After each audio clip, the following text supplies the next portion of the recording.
क्या चीज़ होती है, या फिर इसके टाइप पे आ जाता है कि हम समेटिव करते हैं या फॉर्मेटिव करते हैं, या फिर इसके ऊपर आ जाता है कि आप बच्चों का जो जब हम इवैल्यूएट करते हैं बच्चे को, मूल्यांकन करते हैं, तो किसके थ्रू करते हैं? टेस्ट के थ्रू। तो टेस्ट भी डिफरेंट टाइप्स के होते हैं। तो टेस्ट पे भी आ जाता है कि डायग्नोस्टिक टेस्ट है या प्रोग्नोस्टिक है या कैसा है। यहाँ से भी काफ़ी बार क्वेश्चन आया मतलब।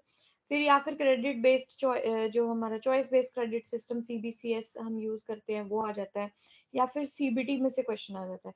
तो इसमें मतलब कई ऐसी चीज़ें हैं जिनमें से अलग-अलग से क्वेश्चन आ जाएगा, बट हाँ, इवैल्यूएशन में से क्वेश्चन आता है। ठीक है, अब इवैल्यूएशन सिस्टम मतलब इवैल्यूएशन का मतलब क्या समझते हो आप? हम टीचर्स के लिए इवैल्यूएशन क्यों ज़रूरी होती है? हम क्यों इवैल्यूएट करते हैं बच्चे को? What is the need? Time to understand the progress of the children and like right. how much understood hmm, of what has to them. हुँ। जो भी हमने पढ़ाया है, बच्चा उसको कितना जान पाया है, कितना समझ पाया है, कितना उस चीज़ से वो उसने प्रोग्रेस कितना किया है ना? इम्प्रूवमेंट और कितनी हो सकती है उसके अंदर, ये चीज़ों को जानने के लिए, प्लस हमारी स्ट्रैटेजीज़ काम आ रही हैं या नहीं आ रही हैं, हमारी मेथोडोलॉजी कहाँ तक काम कर रही है। अगर मैं मान लो एक लेक्चर मेथड से सिंपली पढ़ाई जा रही हूँ, तो बच्चे की परफॉर्मेंस इंक्रीज़ नहीं हो रही है या उसको समझ में नहीं आ रहा है, दिक्कत हो रही है, तो मुझे कैसे पता चलेगा? तो ऑब्वियसली आपको कैसे पता चलता है एज़ अ टीचर, आपको इवैल्यूएट करके उसकी परफॉर्मेंस का पता चलता है, और प्लस आपकी भी परफॉर्मेंस कैसी थी, उसका पता चलता है, ठीक है? सो कहता है कि टीचिंग क्या है? It has been defined as a process of facilitating learning, and learning is broadly defined as the process of acquiring knowledge, attitude, skills, habits and abilities. तो हम जब भी कुछ सीखते हैं, देखो सीख के हमें परफॉर्म तो करना ही होता है, तभी उस प्रोसेस का पता चलता है कि हमने कितना उस चीज़ को अच्छे से सीख लिया है, चाहे वो कोई स्किल है, कोई एबिलिटी है, कोई हैबिट है, कोई नॉलेज हम एक्वायर कर रहे हैं। So to determine whether teaching has facilitated learning, कि हम उतना सिखा पाए हैं जितना बच्चे को आना चाहिए, या जो मैं सिखाना चाहती हूँ उसको आ गया है, evaluation is carried out. Obviously हमें क्या करना पड़ता है, बच्चे का टेस्ट लेना पड़ता है, देखना पड़ता है कि वो कहाँ पे स्टैंड कर रहा है। In other words, teaching, learning and evaluation are three interdependent aspects of educative process. तो ये तीनों ही एक दूसरे पे निर्भर करते हैं कि अगर मैंने कुछ पढ़ाया है, बच्चे ने कुछ सीखा है, और जो इवैल्यूएशन है उसके थ्रू पता चलेगा कि आपने कैसा पढ़ाया है और बच्चे ने कैसा सीखा है, दोनों ही चीजें। ठीक है, then this interdependence is clearly seen when the main purpose of instruction is conceived in terms of helping students achieve a set of learning outcomes। तो जब भी हम बच्चे के लर्निंग आउटकम्स हमारे कैसे कैसे आते हैं, सिर्फ नंबर्स में आते हैं। हमारा एग्जामिनेशन सिस्टम ऐसा है कि हमें ज्यादातर चीजें कैसे पता लगती है, नंबर्स में पता चलती है, जहाँ पे हम ये देख सकते हैं कि बच्चे के लर्निंग आउटकम्स कितने आ रहे हैं, कैसे आ गए हैं। ठीक है, क्या हम बिना मतलब अगर मैं नंबर्स की बात ना करूँ, कोई और वे होता है जिससे आप जान पाते हो कि बच्चे ने सीख लिया या नहीं? या उसके लर्निंग आउटकम्स कैसे हैं? हुँ? या सिर्फ़ पेपर के नंबर से पता चलता है?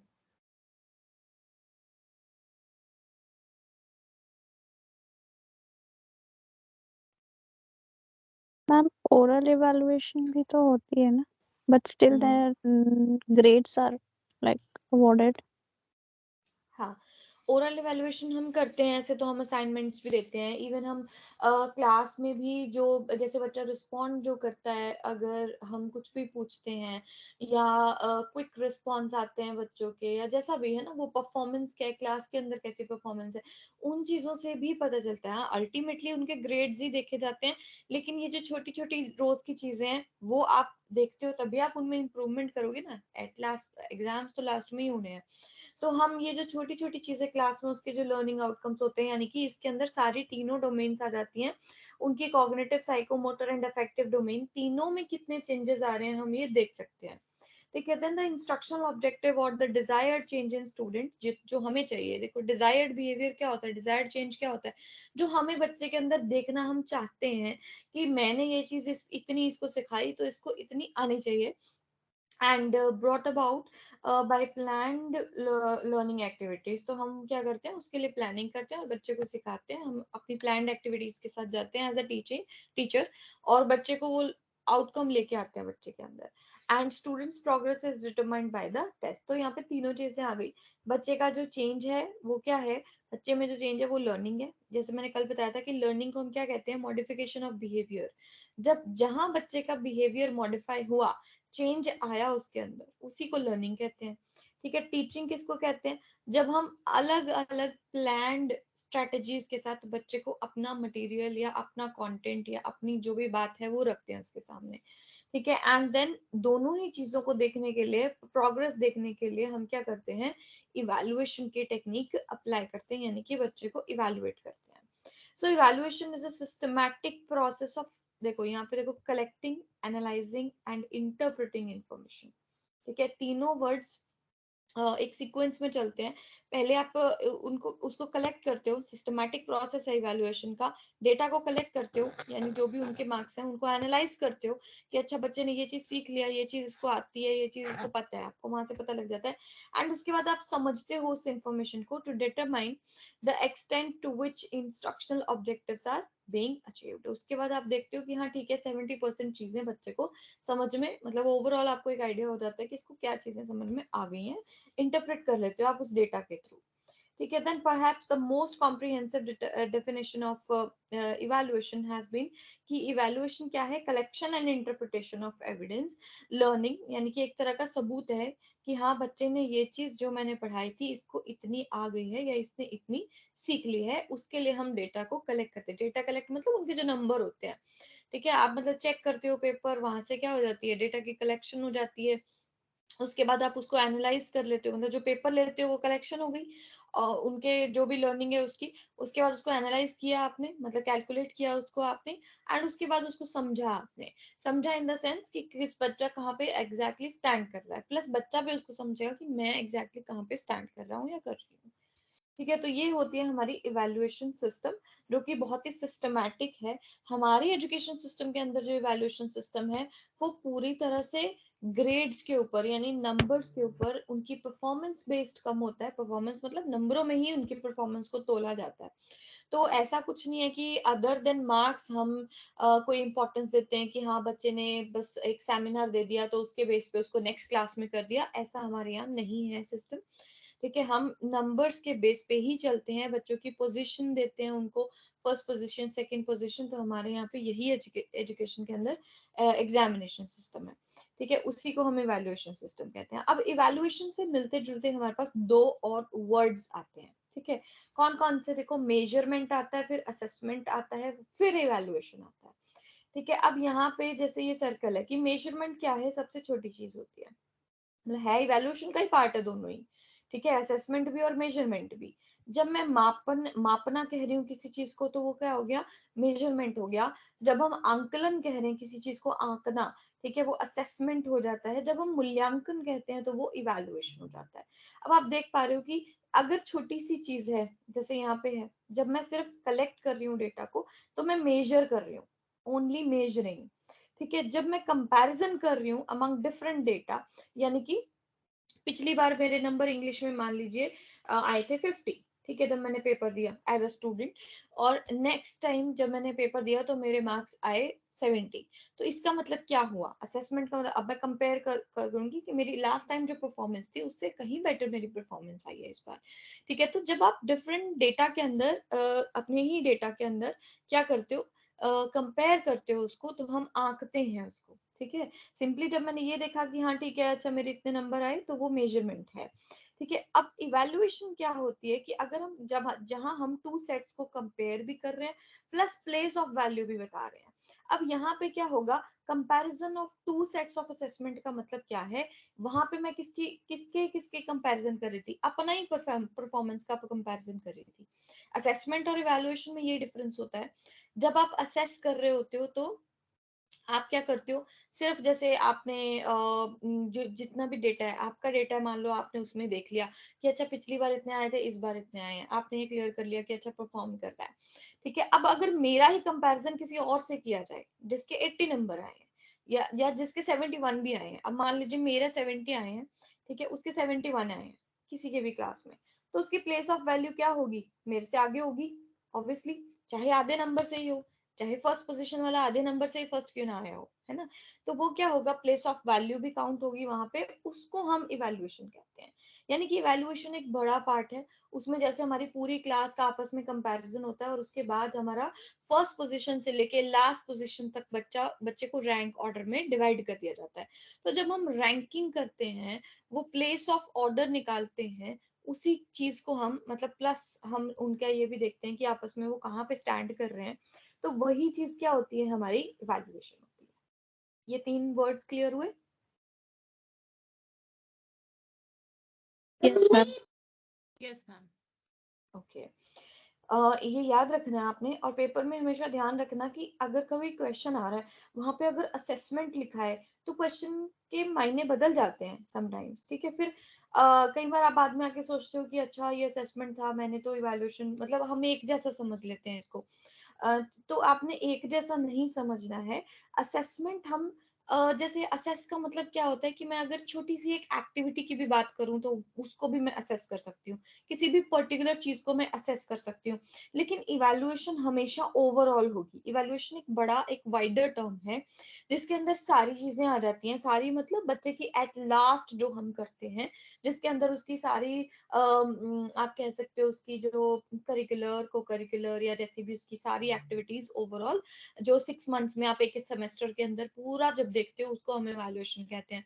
लेकिन असेसमेंट क्या हो सकती है, असेसमेंट एक हमारा यूनिट टेस्ट भी हो सकती है, यूनिट टेस्ट नहीं मतलब कह लीजिए क्लास की एक एक्टिविटी तक हो सकती है कि हमने ये चीज की है, या आज मैं अगर टेबल्स का टेस्ट ले रही हूँ बच्चों का, तो वो भी एक तरह का असेस कर रही हूँ, मैं आंक रही हूँ उनको कि इनको टेबल आते हैं या नहीं आते।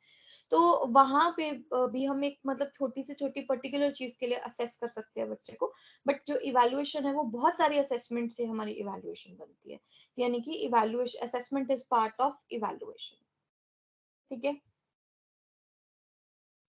अब ये जो मैंने चीज यहाँ पे डाली है, हमारे पास पहले होती थी एक सीसीई टेक्निक, ठीक है, सीसीई इवैल्यूएशन हम उसे बोलते थे। अब what is CCE evaluation? CCE का मतलब क्या होता है, comprehensive, sorry, continuous and comprehensive evaluation, ठीक है। अब कॉम्प्रिहेंसिव, सॉरी, पहले कॉन्टिन्यूअस आएगा, अगर कभी भी इसकी फुल फॉर्म भी आ जाए तो पहले हमेशा कॉन्टिन्यूअस आएगा, उसके बाद ही कॉम्प्रिहेंसिव आएगा, ठीक है। सो कॉन्टिन्यूअस एंड कॉम्प्रिहेंसिव इवैल्यूएशन हम इसे कहते हैं। ये 2 वर्ड्स जो है ना, ये इवैल्यूएशन के अंदर बहुत इंपॉर्टेंस रखते हैं। क्यों? क्योंकि हम इवैल्यूएशन उसको सोचते हैं कि जब हम नॉर्मल टर्म्स में पढ़ते हैं तो हम अपने फाइनल एग्जाम्स को कंसिडर करते हैं और हम सोचते हैं वही इवैल्यूएशन होती तो वही है। लेकिन अच्छी इवैल्यूएशन के लिए, यानी कि डिजायरेबल कैरेक्टरिस्टिक्स क्या होते हैं कि इवैल्यूएशन के, कि आप बच्चे को बार बार इवैल्यूएट करिए, ठीक है, और उसकी हर चीज को इवैल्यूएट करिए। 2 वर्ड्स हैं यहाँ पे। कॉम्प्रिहेंसिव का मतलब क्या है, व्यापक हम इसे बोलते हैं, यानी कि सतत भी बोल सकते हैं, यानी कि ओवरऑल, मतलब बच्चे का हर पहलू, ठीक है। यानी कि it must try to assess all aspects of children development, की चाहे वो मेंटल है, फिजिकल है, इमोशनल, मतलब उसका हर एस्पेक्ट एकेडमिक वे से उसको हर पहलू से जांचना, देखना, ठीक है। एक तो ये जरूर होना चाहिए कि ऐसा नहीं कि बच्चा को करिकुलर एक्टिविटीज में हमने देखा ही नहीं कैसा है, या फिर हमने देखा ही नहीं एक आध सब्जेक्ट में वो कैसा है, ड्राइंग हो सकता है बच्चा ड्राइंग में भी बहुत अच्छा, वो हमने देखा ही नहीं उसमें आर्ट बहुत अच्छी है। तो ऐसा नहीं, उसको हर पहलू से आपने उसकी डेवलपमेंट को असेस करना, मतलब इवेलुएट करना है, ठीक है। दूसरा हमारा इंपॉर्टेंट चीज जब हम इवैल्यूएशन देख रहे हैं वो है कॉन्टिन्यूटी, हमारी फ्रीक्वेंसी होनी चाहिए। यानी जैसे पहले इतने यूनिट टेस्ट नहीं होते थे, सिर्फ एनुअल एग्जाम्स होते थे, साल बाद एक पेपर होता था, तो वो इतना इफेक्टिव नहीं होता था, क्योंकि उससे बच्चे में इम्प्रूवमेंट के चांसेस नहीं होते थे, ठीक है। कभी भी जब हम फाइनल टेस्ट सीधा ही ले देंगे, अब मैंने मान लो मैंने बीच में आपका कोई टेस्ट ही नहीं लिया, अब आप लोग आईसीटी का टेस्ट दिया या जो भी आपने बीच में आप टेस्ट देते हो, उससे आपको क्या पता लगता है, क्या पता लगता है? कितना पढ़ा था, कितना समझ कि में हम आया। कितना समझ में आया। हाँ, और उसका फायदा क्या होता है? मैम कुछ जो छूट गया होता है फिर से पढ़ते हैं। राइट, वो इम्प्रूवमेंट है ना, वहां पे सबसे बड़ी चीज क्या है कि आप वहीं से इम्प्रूवमेंट करना शुरू कर देते हो। ऐसे स्कूल सिस्टम में या हमारे जो कॉलेजेस सिस्टम है उसके अंदर यूनिट टेस्ट जो लिए जाते हैं, क्लासरूम टेस्ट जो लिए जाते हैं, वो कॉन्टिन्यूटी होती है किसी भी एग्जामिनेशन सिस्टम की बच्चे को इवेलुएट करने के लिए, कि बार बार आप देख रहे हो, थोड़ा थोड़ा करा के आप देख रहे हो कि अच्छा ये 4 चैप्टर करवा दिया, अब इनका टेस्ट ले लिया। ठीक है, अगर आप सीधा ही फाइनल एग्जाम्स के अंदर जाके बैठते हो तो there is no chance of improvement, है ना। तो वो फिर तो वो आ ही गया ना। अब यहाँ से जाके आप सीधा अगर यूजीसी में बैठोगे तो फिर आप कहाँ से इम्प्रूव करोगे। बट यहाँ पे ही अगर आप 10 बार पेपर दे लोगे या जो भी आप प्रैक्टिस कर लोगे यहाँ पे, तो वो क्या रहेगी, वो कंटिन्यूटी रहेगी और प्लस वो आपकी इम्प्रूवमेंट में मतलब इम्प्रूवमेंट करेगी आपको। ठीक है, तो यहाँ पे रेमेडी के चांसेस काफी ज्यादा रहेंगे, यानी कि अगर आपको कुछ समझ नहीं आया या कुछ पूछना चाह रहे हो या कुछ भी कहीं पे अटक गए हो तो वो आप क्लेरिफाई कर सकते हो। बट फाइनल एग्जाम में सीधा बैठने के बाद हमारे पास ऐसा कोई भी चांस नहीं होता है। इसलिए हमारे जो दो डिजायरेबल कैरेक्टरिस्टिक्स होते हैं इवैल्यूएशन के, वो होते हैं comprehensiveness and continuity. Is it clear? Yes, ma'am. Yes, ma'am. अब ये सीई, इस जो सीसीई जो हमारी ये थी ना इवैल्यूएशन सिस्टम, ये बंद कर दिया गया है। पहले चला था, कुछ स्कूल्स अभी भी इसको कैरी फॉरवर्ड कर रहे हैं, जिसको हम समेटिव और फॉर्मेटिव कह देते हैं। ठीक है, अब यहाँ पे क्या सीन क्या है कि इसको बंद क्यों कर दिया गया, क्योंकि इसके साथ पहले ना स्कूल्स में परफॉर्मर्स भी दिए गए थे, मतलब एक फॉर्म होता था, जैसे 40 स्टूडेंट्स है मान लो क्लास के अंदर, तो 40 फॉर्म्स दे दिए जाते थे टीचर को।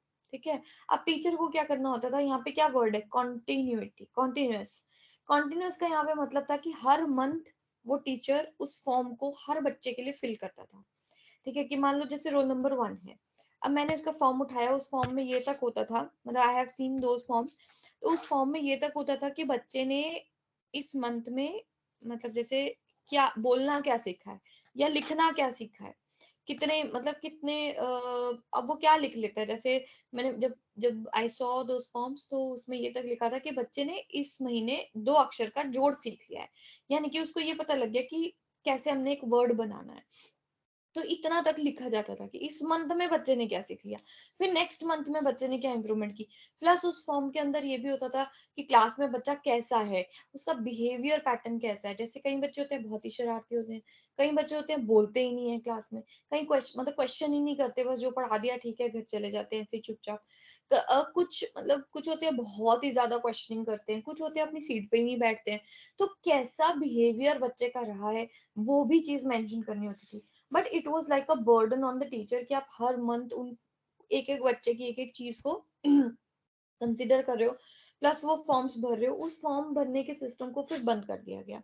सिर्फ जो सेमेस्टर सिस्टम था वो भी सीसीई के दौरान ही आया था, क्योंकि सेमेस्टर में भी आप क्या कर रहे हो, 6 महीने बाद बच्चे के पेपर ले रहे हो, उससे क्या होता है, नेक्स्ट ग्रेड में नहीं होता है बच्चा, ग्रेड वही रहता है, लेकिन हाँ इम्प्रूवमेंट के चांसेस वहां पे होते हैं।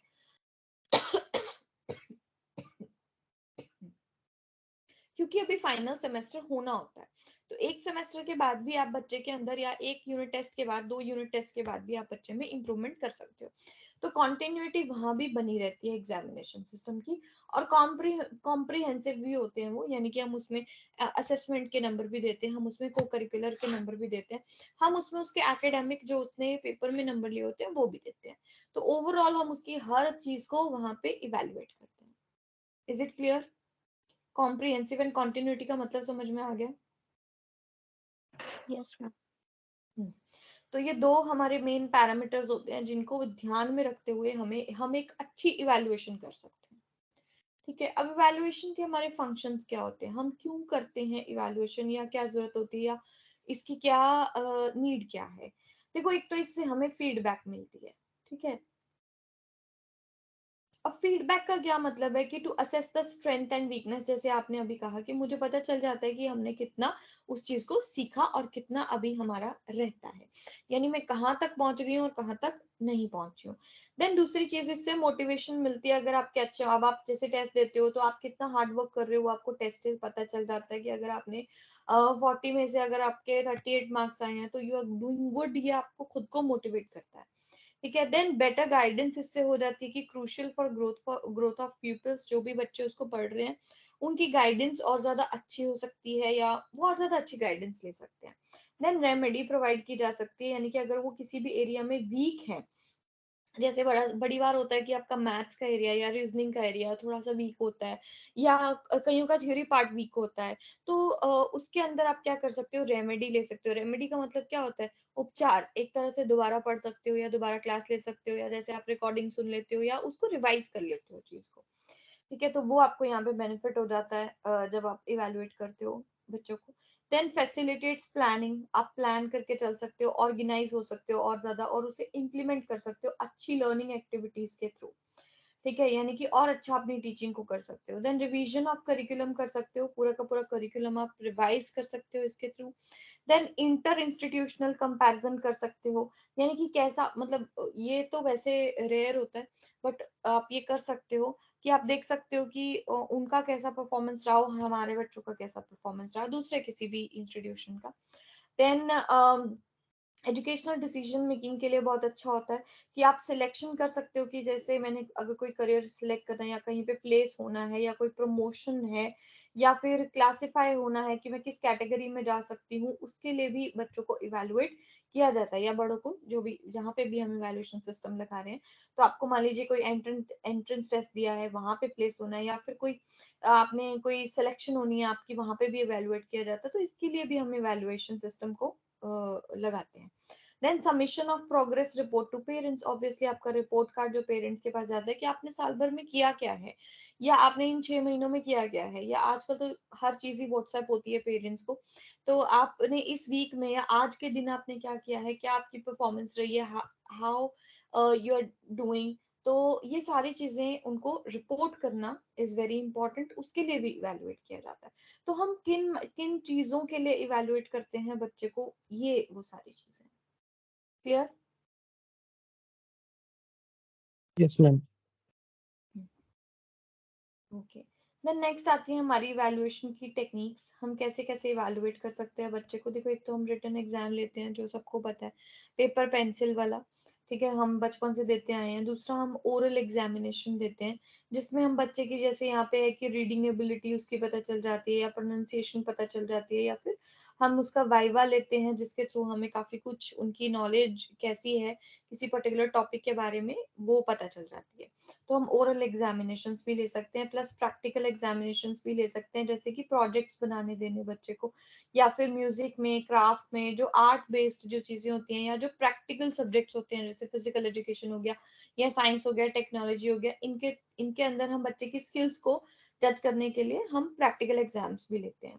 ठीक है, या फिर दूसरी हमारे पास होती है क्वालिटेटिव टेक्निक्स, जिसके अंदर हम सिंपली ऑब्जर्व करते हैं बच्चे को, या फिर उसका इंटरव्यू भी ले सकते हैं। ठीक है, ऐसा बिहेवियर, उसके अंदर भी बच्चे का बिहेवियर पता चल जाता है। देन चेकलिस्ट होती है हमारे पास। चेकलिस्ट क्या होती है, व्हाट इज चेकलिस्ट? मैम, जो ड्यूटीज हमें परफॉर्म करनी होती है उसमें लिस्ट होती है कि आपको ये आप वो एसओपीज फॉलो करनी है आपको। राइट, हम नॉर्मली भी बनाते हैं चेकलिस्ट को अपने भी डे टू डे काम के लिए। जैसे हम टू डू लिस्ट बनाते हैं कि अच्छा, टू डू लिस्ट में आप क्या करते हो, लिख लेते हो कि इस मंथ ना मेरे को ये काम है, तो जैसे जैसे वो कंप्लीट होते जाते हैं आप उनको टिक करते रहते हो, वह वही चेकलिस्ट होती है। चेकलिस्ट में भी हम ऐसे कैरेक्टरिस्टिक्स लिख लेते हैं, या ऐसा बिहेवियर लिख लेते हैं जो हमें बच्चे से डिजायर्ड था। ठीक है, वो लिख लिया, और उसके बाद हमने देखा अच्छा इसमें ये भी है, इसमें ये भी है, इसने ये चीज भी कर ली, इसने ये चीज भी कर ली, तो उस हिसाब से हम उसको चेक करते जाते हैं। सो दिस इज चेकलिस्ट, उसके हिसाब, उसके बेस पे भी हम बच्चे को इवेलुएट कर सकते हैं। देन हमारे पास रेटिंग स्केल होता है, हम रेट कर सकते हैं उनकी परफॉर्मेंस को जज करने के लिए, अपना ओपिनियन देने के लिए हम उसके कैरेक्टरिस्टिक्स को, या फिर उसकी जितनी भी क्वालिटीज हैं, या जो भी उसने सीखा है उसको रेट कर सकते हैं। सो रेटिंग स्केल्स को भी हम यूज कर सकते हैं। देन क्यूमुलेटिव रिकॉर्ड्स होते हैं। क्यूमुलेटिव रिकॉर्ड होता है, आप कह सकते हो जैसे हम एड ऑन करते हैं ना परफॉर्मेंस में, उसको हम क्यूमुलेशन कहते हैं। क्यूमुलेशन वर्ड होता है जैसे रोज का, जैसे मतलब धीरे धीरे जो आपने मान लो आपने एक वीक में क्या परफॉर्म किया, उसके साथ आपने एड ऑन कर दिया दूसरे वीक में आपने जो परफॉर्म किया, फिर 2 वीक का हो गया, फिर 3 वीक का, फिर 4 वीक का। इसी तरीके से हम धीरे धीरे जो डेटा हमारी परफॉर्मेंस में एड ऑन होता रहता है, उसको हम क्यूमुलेटिव रिकॉर्ड्स कहते हैं। ठीक है, यानी कि परफॉर्म करना, जैसे मान लो अगर अगर ये गवर्नमेंट है तो ये अपनी परफॉर्मेंस कैसे देखती है, 5 साल में अपनी परफॉर्मेंस देखती है, बट इनका जो क्यूमुलेटिव रिकॉर्ड होता है वो हर साल का होता है कि 1 साल में इन्होंने क्या परफॉर्म किया, कैसा परफॉर्मेंस दिया, दूसरे साल में कैसा दिया, तीसरे साल में कैसा दिया। तो धीरे धीरे 5 साल का इकट्ठा हो जाता है, दैट इज क्यूमुलेटिव रिकॉर्ड। ठीक है, इसमें एनेक्डोटल रिकॉर्ड्स भी आते हैं। एनेक्डोट्स क्या होते हैं?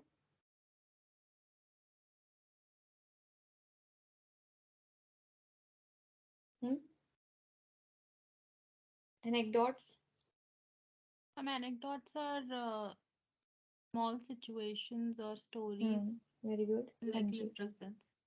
राइट, इन लिटरल सेंस आप कह सकते हो स्मॉल इवेंट्स और स्मॉल, छोटा जैसे अभी किस्सा आपने टाइप. कहा, हाँ कोई हम्म। किस्सा, जैसे हम एपिसोड कहते हैं किसी चीज को, या फिर हाँ ऐसा कह सकते हो, आप किस्सा कह सकते हो। तो एनेक्डोट्स क्या होते हैं कि बच्चों के, जैसे मैंने ऊपर कहा ना कि सीसी के अंदर क्या होता था, फॉर्म्स होते थे जिसमें आप बच्चे के बिहेवियर को, उसके क्लासरूम बिहेवियर को लिखते थे। तो एनेक्डोटल रिकॉर्ड्स भी वैसे ही होते हैं जहाँ पे आप बच्चे की details about the child behaviour, यानी कि एग्जैक्टली जैसे मान लो आज बच्चे ने किसी को 2 थप्पड़ लगाए या किसी से झगड़ा किया, है ना, वो आपने उसके एक एनेक्डोटल रिकॉर्ड में लिख दिया, उसका एक किस्सा कि ये बच्चे ने ना ये चीज ऐसे। अब उससे क्या होगा कि उसके ओवरऑल बिहेवियर में एक चीज एड ऑन हो जाएगी और हमें पता चल जाएगा कि वो बच्चा ऐसा बिहेवियर भी शो कर सकता है या उसका बिहेवियर नॉटी है। ये चीज, अब मान लो मैं क्लास टीचर हूँ, मैं पढ़ाते आ रही हूँ उनको, मैंने उनके एनेक्डोट्स लिखे हुए हैं, तो अगर मैं चली गई तो नई क्लास टीचर आके उनके एनेक्डोट्स पढ़ के जान सकती है कि कौन बच्चा क्लास में कैसा बिहेवियर रखता है, कौन बच्चा है जो बिल्कुल ही नहीं बोलता है, या कौन बच्चा जो बहुत ही नॉटी है, कौन बच्चा है जो बहुत ही इंटेलिजेंट है। या उनके किस्सों से, उनकी छोटी छोटी इवेंट्स या छोटी छोटी इंसिडेंट से हम पता लगा सकते हैं कि उनका बिहेवियर कैसा है, small details. Clear? Yes, sir. ठीक है, यस मैम।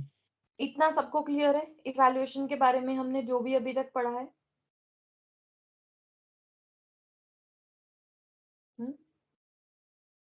Yes, ma'am.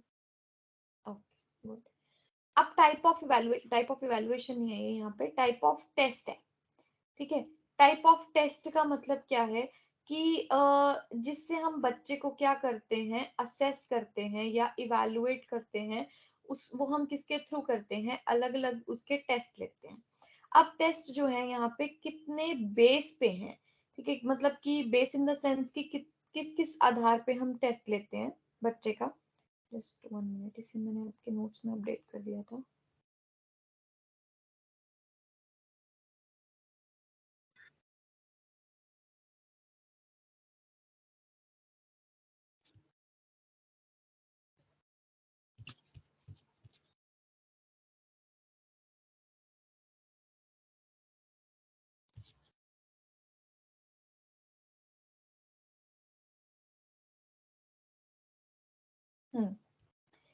हाँ जी, यहाँ पे है कि हम कैसे हम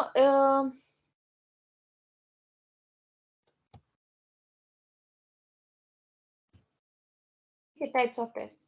अब कैसे टेस्ट रहते हैं हमारे पास? 3 बेस पे टेस्ट रहते हैं हमारे पास। जब हम बच्चे को टेस्ट देते हैं उसको, या उसका टेस्ट ले रहे हैं, तो हमारे 3 मोटिव होते हैं।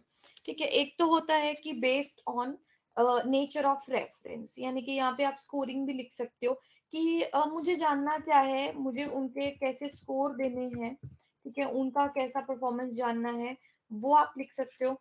या फिर हमारे पास क्या होता है, बेस्ड ऑन रिस्पॉन्स, कैसा रिस्पॉन्स मैं बच्चे से कैसी प्रतिक्रिया चाहती हूँ कि वो मुझे कैसी किस तरह से रिस्पॉन्ड करे। या फिर बेस्ड ऑन पर्पस, ठीक है, मेरा पर्पस क्या है, मेरा उद्देश्य क्या है टेस्ट को लेने का, ठीक है, कि मैं बच्चे का कैसा टेस्ट लेना चाहती हूँ। अब यहाँ से हम शुरू करते हैं, पहले हम पर्पस पढ़ते हैं, हमारे क्या डिफरेंट पर्पस हो सकते हैं एक बच्चे के टेस्ट लेने के।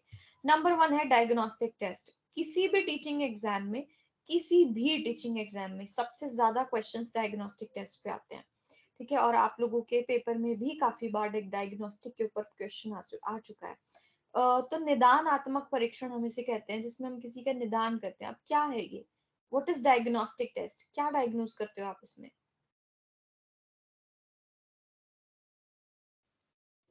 The ma'am intellectual and IQ कौन से पॉइंट पर लैकुनास रह जा रहे हैं? What is it that the student is not understanding? What you have to explain? Right, मतलब हम क्या ढूंढते हैं इसमें ना, कॉज ढूंढते हैं। बच्चे की प्रॉब्लम का कॉज ढूंढने के लिए हम उसको डायग्नोस्टिक टेस्ट देते हैं, ठीक है, to find out the cause of lacking behind in the class या फिर इन द परफॉर्मेंस। जो भी वो बच्चा परफॉर्म कर रहा है, अगर वो पीछे रह जा रहा है तो वो क्यों पीछे रह जा रहा है, उसका कारण क्या है, उसके लिए हम उसको डायग्नोस्टिक टेस्ट देते हैं। अगर मैंने आपको, मान लीजिए मैंने आपको अभी तक के, मैंने आपको मान लो 6 यूनिट करवाए अगर, ठीक है, 6 के 6 यूनिट का मैंने आपको दे दिया टेस्ट। अब 6 यूनिट में से अगर किसी बच्चे के, मुझे क्या पता चल जाएगा कि अच्छा इस बच्चे, सारे बच्चों ने आईसीटी के क्वेश्चन सबसे ज्यादा गलत किए हैं या फिर टीचिंग के क्वेश्चंस में सबसे ज्यादा गड़बड़ी की है, ठीक है, या चाहे एक बच्चे का लगा लो चाहे सबका लगा लो, तो मुझे वहां से क्या पता चल जाएगा कि इनकी परफॉर्मेंस का कॉज क्या है, मतलब अच्छी ना आने का कॉज क्या है, कहाँ पे वो लैक बिहाइंड कर रहा है बच्चा, गैप कहाँ पे आ रहा है, लर्निंग के अंदर गैप कहाँ पे आ रहा है, वो चीज आपको डायग्नोस्टिक टेस्ट के थ्रू पता चल जाती है, उसको हम डायग्नोस्टिक टेस्ट कहते हैं, ठीक है। नॉर्मली जो हम क्लास टेस्ट लेते हैं वो एज अ डायग्नोस्टिक टेस्ट दिए जाते हैं, ये जानने के लिए कि बच्चा कहाँ पीछे रह जा रहा है, या उसको अभी तक जो मैंने जितनी चीजें कराई हैं उसमें से क्या चीज समझ में बिल्कुल नहीं आई है, किसमें प्रॉब्लम आ रही है, उसको हम डायग्नोस्टिक टेस्ट कहते हैं। Is it clear? Yes ma'am. Yes, ठीक है, ma'am. नेक्स्ट आता है जी aptitude test. What is aptitude? Ma'am इसमें ये मैथमेटिकल और क्या नाम है रीजनिंग वाले क्वेश्चंस आते हैं बेसिकली। Okay, why? आपका क्यों हम तो मतलब पता टीचिंग होना भी कि एप्टीट्यूड पढ़ रहे हैं, टीचिंग हाँ एप्टीट्यूड जी। पढ़ रहे हैं, फिर एप्टीट्यूड का Ma'am, मतलब? to see the level of intelligence and interest interest, in any right, subject. हाँ जी, किसी भी चीज, सिर्फ मैथ्स नहीं, हाँ बिल्कुल मैथ्स और रीजनिंग में भी आप एप्टीट्यूड टेस्ट देते हो, बट हम किसी भी चीज में बच्चे की रुचि, उसका इंटरेस्ट देखने के लिए, एप्टीट्यूड का मतलब ही क्या है, इंटरेस्ट है, कि कितना एप्टीट्यूड है उसका उस सब्जेक्ट के अंदर, ये देखने के लिए हम एप्टीट्यूड टेस्ट रखते हैं, ठीक है, कि कितनी डेप्थ में आप उसको समझ सकते हैं या जान सकते हैं। जैसे यहाँ हमारे में भी आपको बिल्कुल मैथमेटिकल एप्टीट्यूड भी है, रीजनिंग भी, सॉरी, रिसर्च एप्टीट्यूड है, टीचिंग एप्टीट्यूड है, इन सब्जेक्ट्स में वो आपका एप्टीट्यूड देखना चाहते हैं कि आपको कितनी ज्यादा इंटरेस्ट है, क्योंकि आपने आगे चल के टीचिंग या रिसर्च ही करना है, ठीक है, तो इसलिए वो इन दोनों में आपका ज्यादा एप्टीट्यूड देखना चाहते हैं। तो वैसे नॉर्मली भी अगर हम देखें तो जो हमारे 10th के बाद या +2 के बाद बच्चों के आजकल क्या लिए जाते हैं, एप्टीट्यूड टेस्ट लिए जाते हैं, ये देखने के लिए कि आगे उनको कौन सा प्रोफेशन सही रहेगा, किस चीज में उनका इंटरेस्ट ज्यादा है, तो उनको हम एप्टीट्यूड टेस्ट कहते हैं। इसमें कोई ये नहीं होता, ये कोई ये वाला टेस्ट नहीं होता एप्टीट्यूड टेस्ट की अगली क्लास में कर दिया जाएगा बच्चे को टेस्ट लेने के बाद, नहीं, उनकी या तो कहीं सिलेक्शन होनी होती है या तो कहीं पे प्लेसमेंट होनी होती है, उसके लिए हम एप्टीट्यूड टेस्ट को ऑप्ट करते हैं। देन नेक्स्ट आता है achievement test. What are achievement test? Just कितने like semester अचीवमेंट। हाँ examinations or certificates. राइट, जिनमें आप कुछ ना कुछ अचीव करते हो, है ना, और वो कैसे पता चलता है, थ्रू योर सर्टिफिकेशन आपको पता चलता है कि आपने कुछ अचीव किया है। जितने भी ऐसे टेस्ट रहते हैं जो आपको सर्टिफाई करते हैं, यू अचीव ओवर देयर, है ना, उतना क्राइटेरिया आप अचीव कर चुके हो, ये वहां पे मतलब एक तरह से आपके पास हो जाता है, कि आपके पास एक प्रूफ हो जाता है कि yes you have achieved this kind of education, या फिर दिस लेवल ऑफ एजुकेशन आपने अचीव कर लिया, चाहे वो 3rd क्लास ही क्यों ना है, कि थर्ड मैंने क्रॉस कर लिया, अब मैं 4th में हो गई हूँ, ये मैंने अचीव कर लिया है, तो वो मुझे कैसे पता लगता है, मेरे सर्टिफिकेट से पता चलता है, जब वो 3rd क्लास में मुझे सर्टिफाई करके 4th में स्टैंडर्ड में कर दिया जाता है।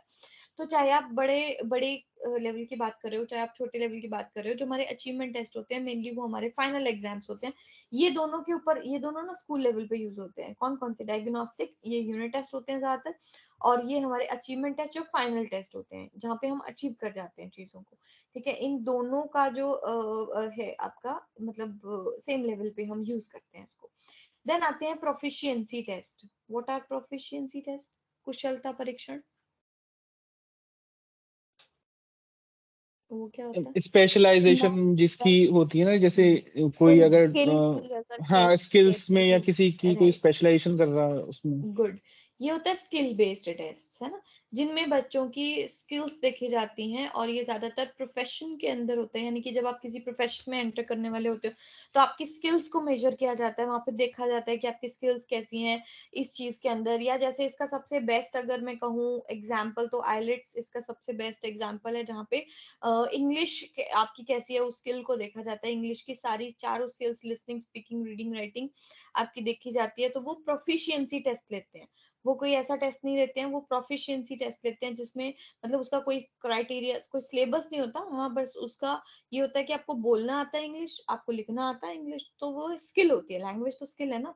तो इसी तरीके से किसी भी प्रोफेशन में आपकी जो स्किल्स को जब मेजर किया जाता है, that is proficiency test. Then next आता है प्लेसमेंट टेस्ट। अब प्लेसमेंट टेस्ट क्या होता है? योग्यता परीक्षण। योग्यता मतलब प्लेसमेंट टेस्ट जैसे आपका For कैट हो गया, jobs and जीमेट, जॉब्स के, entrance हाँ, exam. राइट, एंट्रेंस एग्जाम तो जैसे दोनों यूजीसी के नेट का अंदर ही, होगा। हाँ जी, तो यहाँ पे आपकी सिलेक्शन, या तो सिलेक्शन के लिए आपको प्लेसमेंट टेस्ट दिया जाता है, या फिर कहीं प्लेस करने के लिए, यानी कि कोई जगह, कोई सीट देने के लिए। जब आप सीट लेते हो, चाहे आप पीएचडी के अंदर एक सीट ले रहे हो, वो भी आपका प्लेसमेंट टेस्ट होता है। जब आप वो एंट्रेंस टेस्ट देते हो, उसके बाद आपको प्लेस कर दिया जाता है ऑन दैट पर्टिकुलर, आपको एक जगह दे दी जाती है, दैट इज प्लेसमेंट टेस्ट। ठीक है। देन प्रोग्नोस्टिक टेस्ट, जो आपका प्रिडिक्ट करता है कि आप कहाँ पे स्टैंड करोगे, या फिर कल दिन जाके आप इस लाइन में लग सकते हो या नहीं लग सकते हो, इस प्रोफेशन में एंटर कर सकते हो या नहीं कर सकते हो। उसके लिए जो आपके टेस्ट लिए जाते हैं वो प्रोग्नोस्टिक टेस्ट रहते हैं, यानी कि जो प्रिडिक्ट करते हैं आगे की चीज को। ठीक है। देन अच्छा, डायग्नोस्टिक दोबारा से आ गया। ठीक है। तो ये सारे आपके किस बेस पे रहते हैं? ये आपके पर्पस के बेस पे रहते हैं कि मुझे क्या करना, क्या है, मुझे उसको प्लेस करना है, मुझे या फिर उसका फ्यूचर देखना है, या मुझे उसकी इंटरेस्ट देखनी है, या फिर मुझे उसका कॉज देखना है कि वो बच्चा पीछे क्यों है। तो मुझे मेरा पर्पस क्या है टेस्ट लेने का, ये डिफरेंट हमारे पर्पस हो सकते हैं किसी भी बच्चे के या किसी भी पर्सन के टेस्ट लेने के। अब दूसरा आता है कि मैं उनका कैसा रिस्पॉन्स चाहती हूँ टेस्ट के अंदर, वो एक अलग आधार है। अब रिस्पॉन्स कैसे कैसे देते हैं हम? एक तो हम वर्बल तरीके से, यानी कि शाब्दिक तरीके से रिस्पॉन्ड करके आते हैं पेपर में। आप लोग कैसे करके आओगे अपने पेपर में? Non verbal. Non verbal? How non verbal? मतलब उसमें मैम सी उसमें लिखेंगे ना, मतलब मार्क करेंगे कंप्यूटर पे, सीबीटी में, राइट, कंप्यूटर बेस्ड टेस्ट। आप टिक करके आओगे सिर्फ, है ना। आप ना तो वहां पे कुछ लिख के आओगे, ना ही वहां पे कुछ बोल के आओगे। सो आपका रहेगा परफॉर्मेंस बेस्ड टेस्ट रहेगा।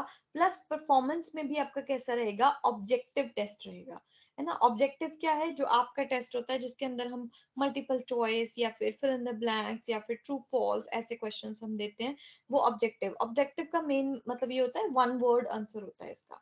One word in the sense कि आंसर सेम ही होगा, चाहे उसको हजारों बच्चे, लाखों की तादाद में बच्चे पेपर देते हैं, लेकिन पेपर के सारे आंसर सेम ही होते हैं। सेम मतलब अगर ए आंसर है तो ए ही है, अगर फर्स्ट क्वेश्चन का ए आंसर है तो सबके लिए ए है। बट सब्जेक्टिव के अंदर ऐसा नहीं होता। सब्जेक्टिव के अंदर अगर 10 बच्चे भी बैठ के पेपर दे रहे हैं तो 10 के 10 बच्चों का जो आंसर होगा वो क्या होगा? सेम होगा? डिफरेंट No, होगा। ma'am, it will डिफरेंट होगा। different होगा. हाँ, सब अपने हिसाब से लिख के आएंगे। सब्जेक्टिव के अंदर आपको नंबर ऑफ वर्ड्स इंक्रीज हो जाते हैं। ठीक है। तो नंबर ऑफ वर्ड्स जब आपको इंक्रीज हो जाते हैं, आप कुछ भी लिखते हो, किसी का आंसर कुछ होगा, किसी का कुछ होगा, किसी का कुछ होगा। ठीक है। तो यहाँ पे आपका जो पेपर है उसमें अंदर सब्जेक्टिव नहीं है, उसके अंदर ऑब्जेक्टिव है। एंड प्लस या फिर हम लिख के या फिर हम परफॉर्म करके रिस्पॉन्स दे सकते हैं। तो ये 4 तरीके होते हैं किसी भी एग्जामिनेशन सिस्टम में बच्चों से रिस्पॉन्स लेने के। ठीक है। देन नेक्स्ट हमारे पास आता है based on reference. Nature of reference कैसा है, यानी कि मैं रेफर कैसे कर रही हूँ, मैं उसके स्कोर्स कैसे ले रही हूँ, मतलब मैं कैसे उसको स्कोरिंग देने वाली हूँ, उसके बेस पे मैं 2 तरीके से बच्चे को टेस्ट को डिवाइड कर देती हूँ। एक आता है नॉर्म रेफरेंस टेस्ट, इसको एनआरटी बोला जाता है।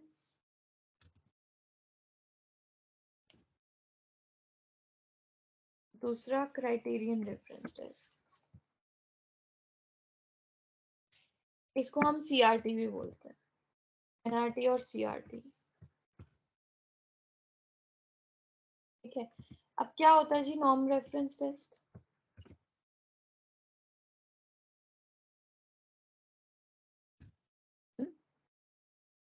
What are NRT? ये सारे तो पता थे आपको। एनआरटी क्या है? मैम जिसमें रैंकिंग्स देते हैं हम लोग। राइट, जिसमें रैंकिंग देते हैं वो एनआरटी है। तो सीआरटी क्या है?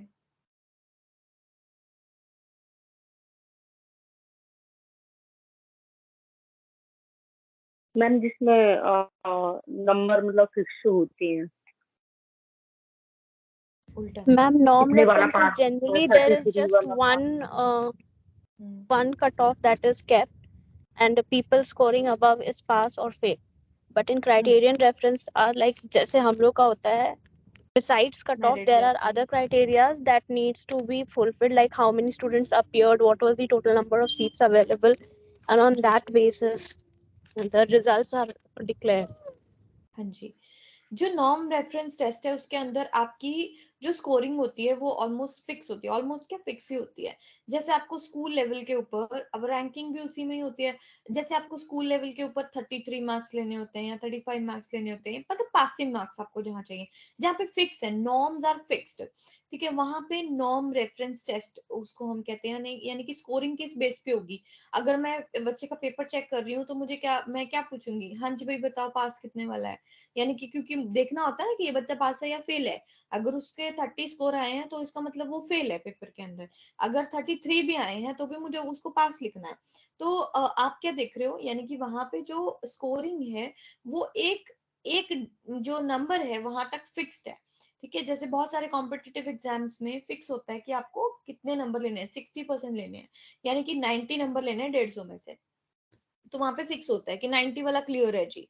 लेकिन आपके पेपर में ऐसा नहीं है। आपके पेपर में क्या होता है, हर बार डिफरेंट मेरिट जाती है। आप पॉइंट से भी छूट सकता है आपका पेपर, मतलब पॉइंट से भी छूट सकता है। क्यों? क्योंकि वहां पे क्या जाता है, वहां पे परसेंटाइल निकाली जाती है, जो कि नंबर ऑफ स्टूडेंट्स या नंबर ऑफ अपीयर्ड स्टूडेंट्स, ठीक है, इनके ऊपर डिपेंड करती है। उसके बाद आपका परसेंटाइल रैंक निकाला जाता है कैलकुलेट करके।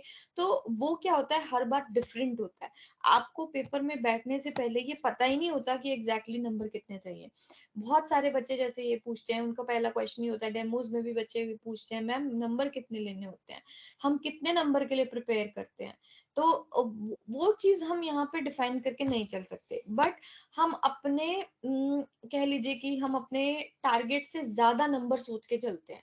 अगर मैं आपके पेपर की बात करूं, कि अगर आपकी मेरिट हर बार 60 के आसपास जाके रुक रही है पेपर की, है ना, मतलब हर बार अराउंड 60 रुकती है, तो एटलीस्ट आपको 65 सोच के चलना चाहिए कि मुझे 65% स्कोर करना है।